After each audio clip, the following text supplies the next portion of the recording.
बाप दादा की संपत्ति जो बेचता है वो कपूत कहलाता है। लकड़ी सुंघा के घर लूट लेते थे। ऐसे ही लकड़ सुंघा देश का प्रधानमंत्री और गृह मंत्री बन गया। ललित मोदी उसको पकड़ लो, बोले हमको पता नहीं ललित मोदी कहाँ है। अरे मैंने कहा सुष्मिता सेन से पूछ लो। ईडी और सीबीआई को पता चल जाए, बोले जंतर मंतर पे धरना दे रहे। हाँ, 20 साल पहले इनके नाना ने क्या किया था वो भी निकाल लेंगे। मोदी जी सामने आओ और हिसाब दो हमको।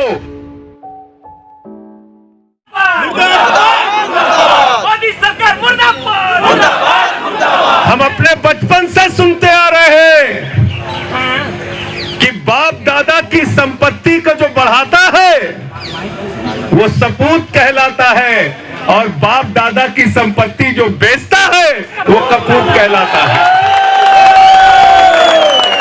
एक कपूत सरकार चल रही है हिंदुस्तान में, मोदी जी की सरकार। कहते हैं भारत माता की जय, हम भारत की रेलवे बेचेंगे। भारत माता की जय, हम steel authority of India limited बेचेंगे। भारत माता की जय, हम डिफेंस सेक्टर बेचेंगे। भारत माता की जय, हम LIC बेचेंगे, बैंक बेचेंगे। भारत माता की जय, हम FCI बेचेंगे, BPCL बेचेंगे। अरे बेईमानो, भारत माता की जय भारत की संपत्ति बढ़ाने से होगी, भारत को बेचने से नहीं होगी, याद रखना।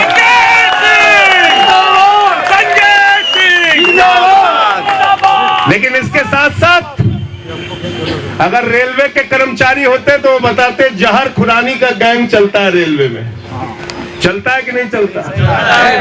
और हमारे यहाँ यूपी के जो लोग होंगे, पुराने लोग जानते होंगे, बचपन में लकड़ सुंघा आता था कि नहीं आता था? लकड़ी सुंघा के घर लूट लेते थे। ऐसे ही लकड़ सुंघा देश का प्रधानमंत्री और गृह मंत्री बन गया। पूरे देश को लूट रहा है, पूरे देश को लूट रहा है जाति धर्म के नाम पे।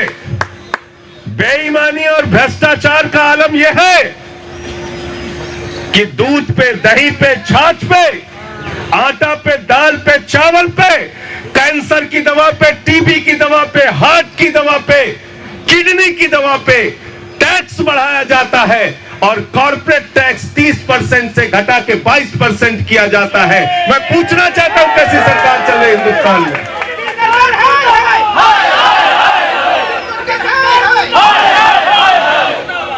कर्मचारी कहता है पेंशन दे दो, सरकार कहती है पैसा नहीं है। नौजवान कहता है नौकरी दे दो, सरकार कहती है पैसा नहीं है। किसान कहता है फसल का दाम दे दो, सरकार कहती है पैसा नहीं है। कर्मचारी कहता है अरे हमारी EMI की किस्त थोड़ा तो कम कर दो, सरकार कहती है पैसा नहीं है। माताएं बहनें कहती हैं घर का चूल्हा नहीं जल रहा है, महंगाई कम कर दो, सरकार कहती है पैसा नहीं है। अरे आपका पैसा गया कहां, जरा सोचना। ये पैसा गया अडानी के पास, अडानी के पास। अभी 5 दिन पहले खबर छपी कि अडानी दुनिया का 2 नंबरी अमीर हो गया। बराबर है, 2 नंबरी है। कौन सा अमीर हो गया? 2 नंबरी अमीर।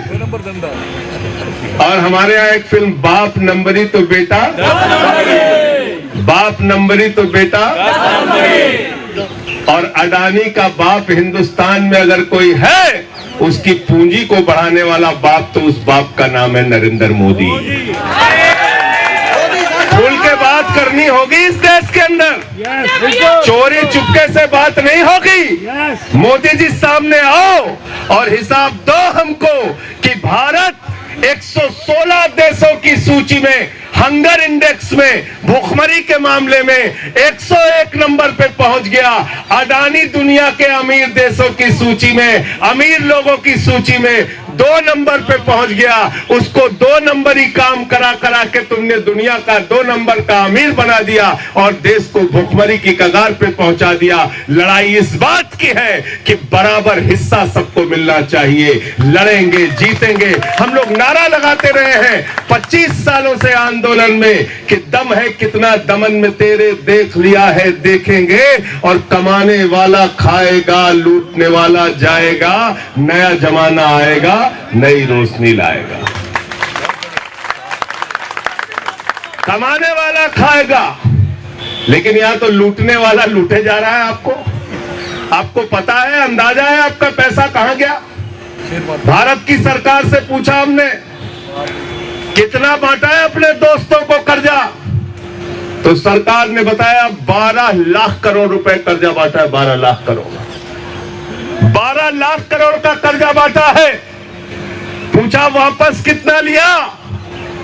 बोले 86,986 करोड़ रुपए वापस लिया। पूछा बाकी क्या हुआ? बोला बट्टे खाते में डाल दिया। क्या कर दिया? एनपीए में कंफ्यूज मत होइए, आप लोग पढ़े लिखे कर्मचारी हैं।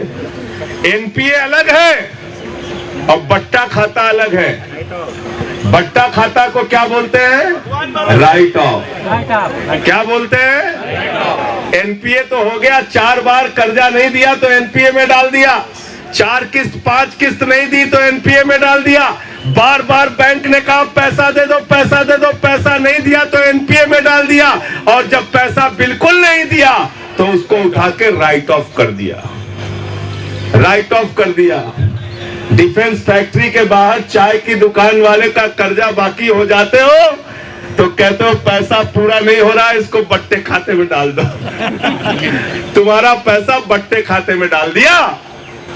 बट्टे खाते में 11 लाख करोड़ रुपए चला गया इस देश का। पता नहीं क्यों आपको गुस्सा नहीं आता, क्योंकि आपके दिमाग में ये जहर खुरानी गैंग जो नरेंद्र मोदी चला रहा है, इसने हिंदू मुसलमान का इतना जहर पैदा कर दिया है कि आपको अपने मुद्दे समझ में नहीं आते। अपने मुद्दे पे लड़ना पड़ेगा आपको।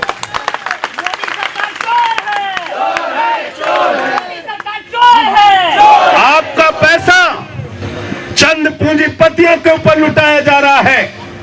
आपका पैसा, आम आदमी का पैसा बैंकों से उठा के अडानी को देते हैं, अंबानी को देते हैं, विजय माल्या को देते हैं, नितिन संदेशरा को देते हैं, ललित मोदी को देते हैं। वो पैसा आपका लूटते हैं, बैंकों से निकालते हैं, लूट के लंदन में बैठ के आपको चिढ़ाते हैं। मैंने कहा मोदी जी 3,000 करोड़ रुपए लूट के चला गया ललित मोदी, उसको पकड़ लो। बोले हमको पता नहीं ललित मोदी कहाँ है। अरे मैंने कहा सुष्मिता सेन से पूछ लो,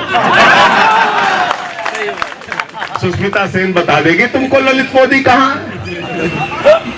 नरेंद्र मोदी को ललित मोदी नहीं मिलता, सुष्मिता सेन को ललित मोदी मिल जाता है। यह है हिंदुस्तान की। अभी हमारे आदरणीय शिव गोपाल मिश्रा जी बैठे हुए हैं, कर्मचारी नेता हैं, जोरदार तालियां इनके लिए भी बजा दीजिए।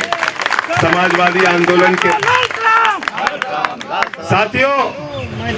साथियों, अगर अभी आपके यूनियन के पदाधिकारियों के बारे में ईडी और सीबीआई को पता चल जाए, बोले जंतर मंतर पे धरना दे रहे हैं, हाँ 20 साल पहले इनके नाना ने क्या किया था वो भी निकाल लेंगे। गलत तो नहीं कह रहा हूं? बोले सस्पेंड करेंगे, तुम्हारी जांच करेंगे। इनके नाना ने एक बार 4 समोसा खाया था, उसका पैसा नहीं दिया था, उसकी जांच शुरू कर देंगे बेईमान। लेकिन इनसे बोलो कि तुम्हारे मित्रों ने लाखों करोड़ रुपए हिंदुस्तान का लूटा है, कम से कम उस पे तो कार्रवाई कर दो। नहीं करते। 42,000 करोड़ रुपए DHFL नाम की एक कंपनी है, उसने 42,000 करोड़ रुपए चूना लगाया देश को। और जानते कितना चंदा दिया बीजेपी को? 29 करोड़ रुपए बीजेपी को लिखित में चंदा दिया है। पीछे कितना दिया होगा ये बताने की जरूरत। कंपनियों का NCLT हो रहा है, उसको पढ़ा होगा आप लोगों ने। बैंक वालों से जरा समझिए, बताएंगे आपको। 50,000 बाकी है किसी कंपनी का, 50,000 करोड़, उससे 500 करोड़ लिया, बाकी हेयर कट हो गया। हेयर कट नया टर्म निकाला इन्होंने। अरे मैंने कहा ये हेयर कट है, गर्दन कट है। 50,000 करोड़ किसी का कर्जा बाकी है, 500 करोड़ लेके बाकी माफ कर दिया, तो हेयर कट हुआ कि गर्दन कट हुआ? इसलिए साथियों और दोस्तों, लड़ाई बहुत बड़ी है और इसलिए आप सबको एकजुट होना होगा, इकट्ठा होना होगा, इनसे सवाल पूछने होंगे। और भारत माता की जय लगाकर जो लोग भारत की संपत्तियां बेच रहे हैं, उनसे कहो कि भारत की संपत्ति को बढ़ाने से भारत माता की जय होगी। रेल बेचोगे, सेल बेचोगे, कोल इंडिया बेचोगे तो भारत माता की जय होने वाली नहीं है। और अब हम तुम्हारे फर्जी नारों में पड़ने वाले नहीं हैं। राजनीति के लोगों को और खास करके भाजपा के लोगों को फर्क तब पड़ता है जब चुनाव में हारते हैं, जमानतें जब्त होती है। बाई इलेक्शन में इनकी जमानत जब्त हुई, पेट्रोल भी सस्ता हो गया, डीजल भी सस्ता हो गया। ओल्ड पेंशन स्कीम की बहाली चाहते हो तो हिंदुस्तान के सारे कर्मचारी इकट्ठा हो जाओ और बोलो कि तुम्हारी जमानतें जब्त कराएंगे, वरना ओल्ड पेंशन स्कीम बहाल करो। मैं घुमा फिरा के बात नहीं करूंगा, सीधी सीधी बात करूंगा। है वीडियो जो लोग निकालते हैं, कुछ नेता आपके कहते हैं भैया 200 रुपए भी अगर पेट्रोल मिल जाएगा तो हम खरीदेंगे, लेकिन वोट तो बीजेपी को देंगे क्योंकि मुसलमान को ठीक कर रहे हैं लोग। कहते नहीं कहते? इन लोगों से सावधान हो जाओ, इन लोगों से सावधान हो जाओ। जब वोट मांगने जाए तो याद कर लेना मैंने जो बताया है, जहर खुरानी गैंग के लोग हैं ये लोग।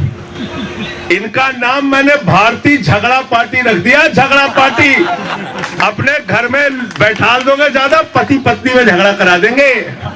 मैं बता रहा हूं आपको, इनसे सावधान हो जाओ, इनसे सावधान हो जाओ। और इसलिए ये सिर्फ डिफेंस का सवाल नहीं है। रेलवे वालों को जोड़िए, बैंक वालों को जोड़िए, टीचर्स को जोड़िए, सारे यूनियन को एक साथ लाकर खड़ा कीजिए। ओल्ड पेंशन स्कीम के नाम पर मैं बताता हूं, जब मैंने पार्लियामेंट में सवाल उठाया तो लखनऊ के एयरपोर्ट से दिल्ली आ रहा था, वहां पे पुलिस वाले मेरे पास आ गए, उन्होंने सैल्यूट जोर से मारा। मैंने कहा तो पुलिस वाले बहुत दिन बाद मुझे सैल्यूट मार रहे हैं, क्या बात है? बोले भैया ये जो आपने ओल्ड पेंशन का मामला उठाया ये बहुत अच्छा है। तो थाने में भी रखेंगे तो लाठी कम चलेगी। वैसे लाठी और जेल से डरो मत, लाठी जेल मुकदमा इसको नरेंद्र मोदी के कूड़ेदान में डाल दो। मैंने डाल दिया है, मैंने डाल दिया है, तभी बोल पाता हूं, वरना बोल नहीं सकता इनके खिलाफ कोई। खबरों में बने रहने के लिए फोरम 4 को सब्सक्राइब करें और नोटिफिकेशन पाने के लिए बेल आइकन दबाएं।